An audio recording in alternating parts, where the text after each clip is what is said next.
De volta com o Diálogo 360, agora para entrevistar a doutora Fabiana Macedo, que é advogada, vai esclarecer nossas dúvidas, tem vários temas interessantíssimos aqui que ficaram para você, doutora. Prazer te conhecer e te receber aqui. Obrigada, viu? Prazer é meu, muito obrigada por nos acolher aqui hoje e trazer todos esses temas que são tão interessantes para todo o público, é uma honra. Obrigada, a gente que agradece, é muito bom ter informação e conhecimento, né? Vamos falar um pouquinho de insalubridade, então, do tema do direito do trabalho. A insalubridade chama bastante atenção e muita gente não sabe o que significa isso na prática, né? Quem é que tem direito, em que consiste o direito, então, desse adicional por insalubridade? Perfeito. Nós, no escritório, chamamos o adicional de insalubridade como um salário condição. Ele está previsto para todos aqueles trabalhadores que, em decorrência da atividade ou da exposição do setor em que trabalha, está ali exposto a atividades insalubres, a agentes insalubres que geram ali um prejuízo, um risco à saúde do trabalhador. Então, o adicional de insalubridade, ele é, né, de certa forma, indenizatório, um valor indenizatório pago ao trabalhador justamente em decorrência dessa exposição, seja ela uma exposição biológica, uma exposição química ou até mesmo física. E aí, é claro, né, tem as suas gradações de acordo com a exposição e de acordo com a sua exposição, né, propriamente dita, que seria grau de 10%, que seria de natureza leve, 20% médio e 40% caso essa insalubridade seja ali muito mais grave. E ao longo da vida, você falou em condição, né? Ao longo da vida você pode passar por trabalhos que são mais ou menos insalubres e essa porcentagem vai oscilando. Exato, exato. Se houver, obviamente, né, uma alteração ali no setor, no cargo exercido, é possível que haja ali uma diminuição do grau ou um aumento. Tudo vai depender da exposição de fato. Quem verifica isso? A empresa emite um documento, então todo mundo que trabalha naquele setor, então vou pensar nos enfermeiros. Todos os enfermeiros que trabalham naquele mesmo setor têm o mesmo adicional de insalubridade? Sim, existem na realidade alguns requisitos para apuração dessa insalubridade. Então, aqui o que é mais comum, principalmente pegando o gancho da questão dos enfermeiros, é o que eles aplicam na convenção coletiva, né? Então, eles geralmente seguem o patamar da convenção coletiva, e também tem as empresas que fazem ali a assessoria, como o Dr. Vinícius falou no bloco anterior, assessoria para poder verificar esses riscos ambientais dentro do ambiente de trabalho. Então, através do PPRA, que seria o Programa de Prevenção de Riscos Ambientais, né, onde vai ali averiguar quais são as atividades que geram uma maior insalubridade. Ainda levando, né, em contrapartida essa questão, existe também os índices de apuração para se verificar a questão da insalubridade propriamente dita. Então, nós temos aqui, essa insalubridade, ela precisa estar prevista necessariamente na norma regulamentadora, número 15, do Ministério do Trabalho e Emprego. Ela precisa ter um contato habitual e permanente com aquele agente insalubre, a atividade em si, né, para que ela seja caracterizada. Os equipamentos de proteção individual, eles não podem, de certa forma, elidir ou neutralizar aquela insalubridade, aquele agente, para que necessariamente se vincule ali uma insalubridade. E a sua apuração se dá através da análise dessas empresas dentro da empresa realmente contratante e também de pessoas com conhecimento técnicos para essa apuração. Então, através de uma perícia, né? Seja por médicos, seja por engenheiros técnicos, que tem ali uma capacitação para poder verificar isso. Legal. E aí esse adicional, então, por insalubridade, ele deve incidir em verbas salariais? Então, vai compor a renda daquela pessoa para tudo que vier? Sim, compõe. A gente brinca até na empresa que, no escritório, né, que as empresas necessariamente precisam ali fazer uma folha de pagamento e discriminar tudo isso, porque o adicional de insalubridade, assim como outros adicionais, eles precisam incidir em reflexos, né? E aí nós temos a questão do 13º, das férias, FGTS, multa de 40%. Então, por se tratar de uma verba de natureza salarial, ela precisa incidir em outras verbas. A pessoa trabalha que tem o direito a esse valor aí pela insalubridade, mas vai ficar afastado por outro motivo. Esse valor da insalubridade, que é da atividade habitual dele, nesse tempo do afastamento, vai incidir? Ainda incide. Legal. Dá uma dúvida bem comum, né? Todo mundo... ainda incide. Tá. Agentes comunitários, qual tem sido, então, o que tem decidido aí pelo TST com relação aos agentes comunitários terem direito à insalubridade por decorrência da atividade, tema 118, né? Isso. É muito bacana isso, porque não havia uma especificação propriamente dita para essa categoria de trabalho que, querendo ou não, faz parte da área da saúde, né? Ela tá ali diretamente ligada ao público. Então veio o TST para regulamentar esse ponto que antes ainda era uma dúvida para todos. A partir de agora, né, com esse novo tema que foi aplicado em teses vinculantes, existe obrigatoriamente agora a aplicação do adicional de insalubridade em grau médio, independentemente de efetivar uma perícia técnica para isso. Porque por se tratar de uma atividade que necessita, que expõe na realidade, né, que tem uma exposição a riscos ambientais, né, a riscos de saúde, ela precisa necessariamente estar condicionado ali ao adicional de insalubridade. Legal. Não estava antes determinado dessa forma, não era para todos, né? E agora regulamentou. Legal.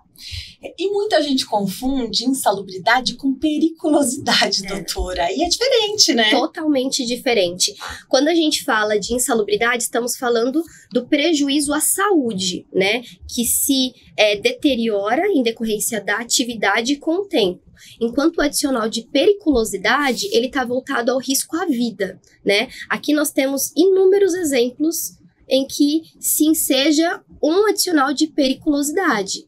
Vigilância patrimonial, por exemplo, com porte de arma, trabalhos em motocicletas, plataformas de petróleo, quem trabalha nessas plataformas, todos esses têm ali, são trabalhadores que estão ali inerentes com risco à vida. Então, a periculosidade, ele também é um adicional de compensação, né, de um adicional de condição, salário de condição, no qual determina ali que, em decorrência da atividade ou do setor em que você trabalha, expondo a sua vida ao risco, né, literalmente tendo risco à vida, você tem direito a 30% sobre o seu salário. A diferença está aí também. Enquanto a insalubridade, os adicionais eles são previstos sobre o salário mínimo, a periculosidade não. Ela está prevista no salário em que você recebe como trabalhador. Então, é 30% de adicional de periculosidade sobre o salário que você recebe. Pode haver periculosidade mais insalubridade juntos? Depende. É o que a gente sempre responde, né? Em tese, você precisa escolher entre um ou outro adicional, né? As empresas não pagam de forma cumulativa. Depende muito da atividade daquele trabalhador. Mas é possível. Houveram casos, mas é claro que o juiz ele vai ponderar através de uma perícia para verificar se de fato existe a capacidade dos dois ou não. Tem causas específicas para a concessão do adicional da periculosidade aqui? Tem sim. A legislação ela prevê os casos específicos, né?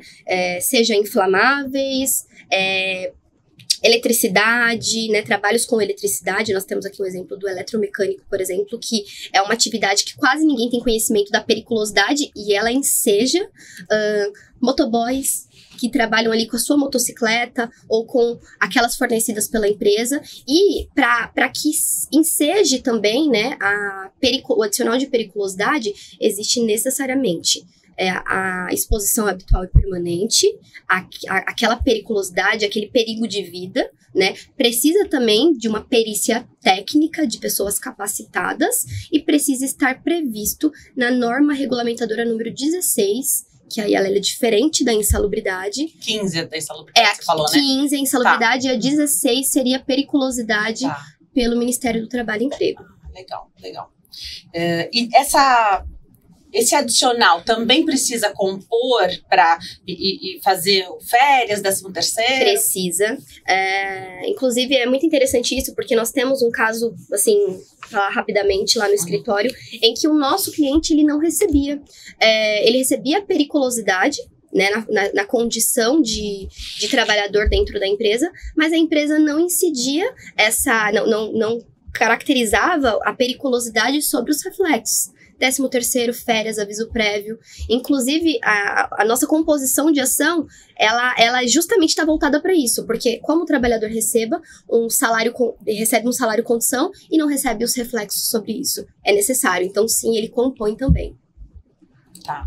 E nesse caso fica valendo aquela mesma regra que a gente pensa sempre de quando a gente vai questionar ou requerer o nosso direito dos últimos 5 anos? Sim, são os últimos 5 anos. Tá. Em qualquer tipo de ação trabalhista, você tem da data da saída da empresa até 2 anos para postular os pedidos e você consegue pleitear na Justiça do Trabalho os últimos 5 anos de trabalho. Tá.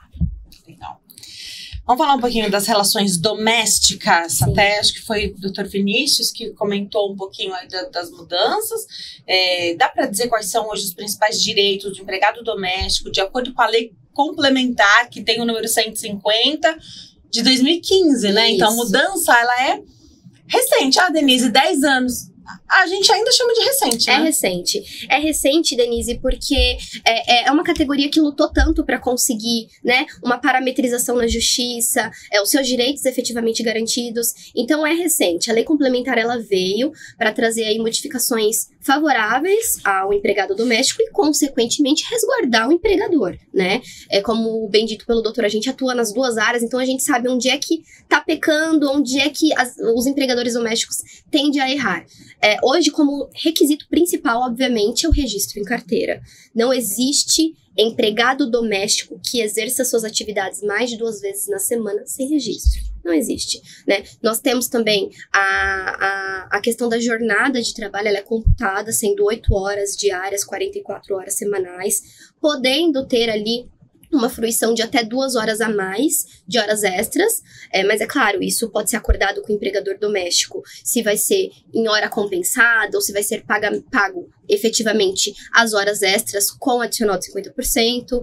O empregado doméstico tem direito também a férias, claramente, aviso prévio, seja ele indenizado ou trabalhado, recolhimento do FGTS, inclusive antes da legislação, havia uma discussão muito grande se o empregado doméstico registrado teria direito ao recolhimento de 8% do FGTS. E a legislação, a Lei 150, a Lei Complementar 150, ela veio para modificar isso. Antes era uma opção do empregador doméstico e hoje não mais. Hoje é uma obrigatoriedade, um direito constitucional para o empregado doméstico.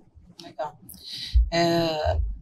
O Dr. Vinícius também comentou, acho legal, né? O empregador deve oferecer e fazer com que o empregado doméstico registre na folha de ponto. Tem que ter uma marcação de ponto ali, que pode ser um registro simples, um papel, caneta, uma folha de ponto, mesmo que você compra em papelaria ou baixa, imprime. É obrigatório ter esse apontamento, doutor? Passou a ser obrigatório. Inclusive, também é um dos temas recentes abordados pelo doutor. Isso é muito interessante porque aqui resguarda tanto o empregador quanto o empregado. É muito comum, nessas relações domésticas, só haver um único empregado dentro da residência, em que ele não consegue comprovar através de uma prova documental, uma prova testemunhal, que ele exercia efetivamente aquela jornada, né? Então, o ponto, ele vem justamente para resguardar o empregado e resguardar o empregador, porque com essa reforma, né, na realidade, com essa tese vinculante que se vinculou agora no tribunal, passou a ser obrigatório a jornada de ponto, e se ela não for apontada pelo empregador doméstico, gera ali uma presunção de veracidade, uma presunção de verdade da carga horária informada pelo empregado doméstico em uma possível ação trabalhista. Então, o que poderia não gerar uma hora extra com a apresentação de um cartão de ponto, né? Se você não tem essa comprovação, você pode ser condenado futuramente em uma reclamação trabalhista. Muita gente reclamou dessas mudanças, que agora não tem mais o relacionamento do patrão empregado, né? Aquele momento que às vezes já está no horário de trabalho e o funcionário está ali na mesa tomando café da manhã junto com a família. Na verdade, é aquela história do negócios à parte, né? Então, você pode ter esse momento, sim se você quer. Mas precisa registrar, Exato. Né? Exato. Se há de repente o funcionário não se atenta, não registra. Quais são as ferramentas? Porque aí, tô falando, não é uma empresa, né? É a casa de alguém que contratou ali, tem um CLT, um empregado doméstico, mas de repente você não sabe o que fazer. Quais são as manobras? Então, como é que você pode comunicar ao empregado de que, olha, tá faltando aqui? Claro, anota hoje, né? Eu sei que você estava aqui ontem e tal, mas precisa virar um hábito fazer esse registro. Exato. Precisa ter o controle do empregador, né? A realidade é essa. Não existe um meio jurídico para que haja essa comunicação. A comunicação ela precisa ser clara. A partir do momento que você faz a contratação de um empregado doméstico, você expõe ali, né, as necessidades diárias que precisam ser atendidas naquela casa e a sua obrigação como empregador em trazer aquela jornada ali, apontar aquela jornada no cartão. Mas se esquece, por exemplo, de anotar naquele dia, mensagem, né, prova de que, olha, você anotou a sua jornada, precisa anotar o horário que você entrou, o horário que você saiu, o seu horário de refeição. Isso é primordial. Legal. Vamos falar de estabilidade nas relações de trabalho? Primeira coisa que a gente pensa na estabilidade é a estabilidade gestacional da mulher. Então, quais são os requisitos? E aqui vou acrescentar uma pimentinha. Normalmente, a mulher não conta no trabalho assim que ela descobre que tá grávida. Porque a gente não vai contar pros colegas e, assim, dependendo do tamanho da empresa, se você contar pro RH ou pro departamento pessoal, a empresa toda tá sabendo no momento seguinte, né? E se tem algum problema não contar? Então, quais são os requisitos para essa estabilidade gestacional e se tem problema não contar exatamente quando do teu conhecimento sobre a gestação? Perfeito. A legislação, ela prevê que a estabilidade em si, ela é um direito garantido à empregada gestante em manter o seu trabalho da data, né, do conhecimento do estado gestacional até 5 meses após o parto. E essa previsão, ela está contida, né, na legislação trabalhista, mas especialmente na nossa Constituição Federal, então é um direito constitucional a todas, né, a todas as trabalhadoras gestantes.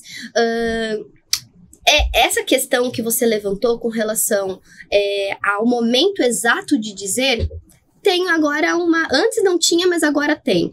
Quando se há uma dúvida exata da questão da data da gestação da empregada, o que se presume é a data em que ela alegou, né, que ela informou a empresa sobre a sua condição gestacional. Inclusive, é um novo tema também que foi debatido no TST, né, no qual prevê que, havendo dúvidas ali da data da concepção, da informação levada à empresa quanto à sua gestação, a data da concepção, quando foi que você tomou conhecimento, o que se presume é a data em que você levou. Você não perde o seu direito por não ter comunicado antes, tá? Perfeito. A gente descobre que tá grávida, mas já estava grávida um pouco antes. Exato. Se houve uma demissão, essa mulher já estava grávida, mas nem ela sabia. Ela vai descobrir isso lá uma semana depois. Então, no momento da demissão, ela já estava grávida. Tem direito, compõe ali que a pessoa não poderia ter sido mandada. Sim, se você faz a contagem, né, através, inclusive, dos laudos médicos, você apresenta para a empresa em que, naquele momento da sua dispensa, você estava gestante, a empresa, ela precisa te readmitir. Tá? O que faz perder aqui o direito da estabilidade, claramente, é quando a empregada gestante, ela faz o comunicado formal do seu pedido de demissão e esse comunicado, ele é levado diretamente para o sindicato, ou seja, ele é homologado junto ao sindicato. Aí, de certa forma, já perde o direito à estabilidade, mas é a única opção. E é claro que essa empresa ela quer dispensar a todo custo essa funcionária, pode, mas tem que pagar. Exato, precisa. Inclusive, se dispensa, né, mesmo tendo conhecimento que ela está gestante, que ela teria o direito à estabilidade, a empresa, ela pode, e na realidade deve, né, melhor dizendo, pagar a indenização no termo de rescisão do contrato. Perfeito. Então, dos direitos garantidos, essa mulher gestante, essa empregada gestante, de acordo com a legislação trabalhista, tem direito à estabilidade. E no momento da licença maternidade, o pagamento do salário continua acontecendo. Continua, sim. Ela tem ali alguns direitos garantidos a partir do momento em que descobre, né, o estado gestacional, incluindo eles, obviamente, além da questão da estabilidade.